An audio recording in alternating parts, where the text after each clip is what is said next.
In our modern nomadic world, people often move from one country to another. The borders between countries feel much more open, not only physically but also psychologically. As a result, there are millions of people who speak their second languages doing their job, and they go online, and they have accents. Hi, I'm Tatiana. I moved from Russia to New Zealand 6 years ago. I'm a musician, a composer, and a music teacher. I changed many professions in my life, and sometimes I think that it would be nicer if my background was a bit more boring, but I'm afraid it's not about me. I might talk about my previous professions in one of my next videos, but maybe I won't.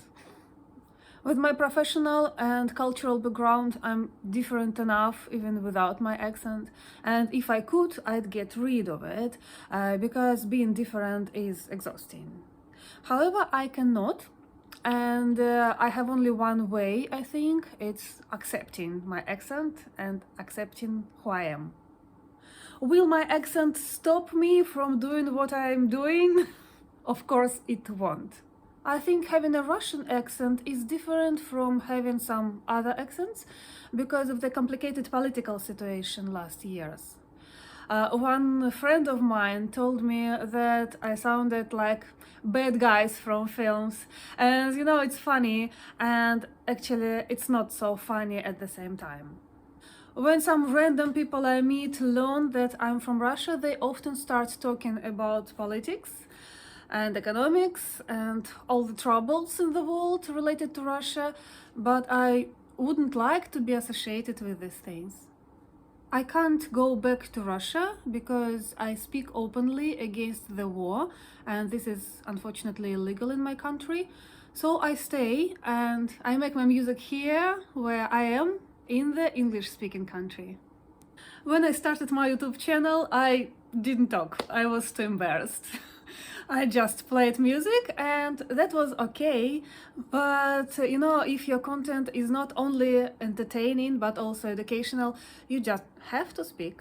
I watched the videos from the other YouTubers from different countries with their accents, and I saw that their accents didn't stop them. And I also remember the French singer Dina Verny, who used to sing Russian chanson with her lovely accent, and that was delightful. So I thought that I could probably try it too. That was scary at first, and that was completely out of my comfort zone. But I tried it, and actually, when I tried it first time, I realized that the world didn't deconstruct around me, and that was actually okay. For a while, I was getting only the words of support from my subscribers, and actually, I do love my subscribers. They are cool, they always support me and encourage me. Of course, later the bullies came. I don't have many, but I've noticed that they are of two categories. Some of them are from Russia. I think that they can't speak English well themselves because of their fear of their accent, and that's why they cannot accept the fact that someone is doing the thing they're afraid of. The others are native English speakers. They probably want to feel special because of the purity of the English pronunciation. It sounds weird, but this is what we have. This is, I think, how they determine their own identity and protect it. In the modern world, it's completely weird.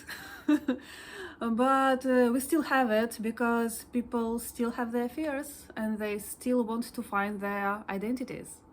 So the both categories of bullies are driven by their fears, and it's a dark and negative feeling, and it's not about me at all. In my life, I faced bullying situations many times, and I've realized that bullying is not a sign that you are not good enough. You can be a Miss or a Mr. Universe and you'll get bullied anyway just because you are different.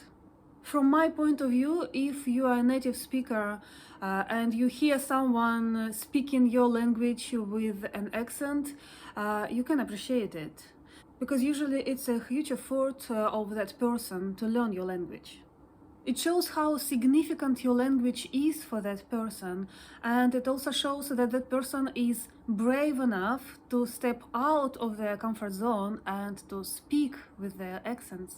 People speaking the second language can be very intelligent, and they know that they make mistakes, and they even can look silly speaking the second language with their accent to the native speakers.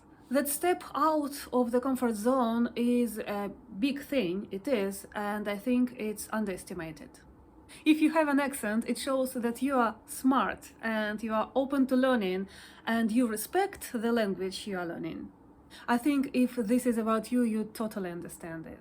I'm a musician, and often online music speaks better for me than I can do myself.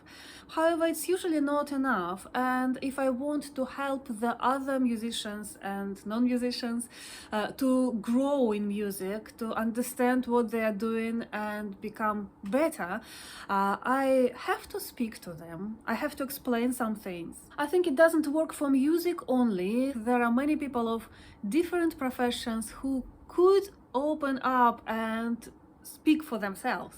If you have an accent, I'm on your side. I do know what you feel. You just have to accept the way you speak. It's you, it's your background, and there is only one you in the whole world. You will meet bullies anyway, doesn't matter what you do.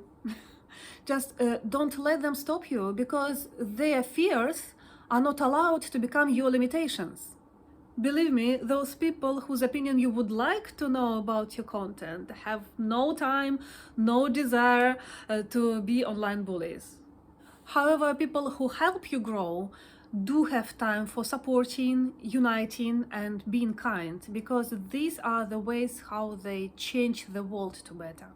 So if you speak the second language, I would recommend you to try it gently. Speak it offline and online a little bit, and try it again and try it again. You'll see that there are actually many people who are around not because of your accent, but because of your message and your content and your personality, and they're around to help, to support and encourage you. So be with them, be with us.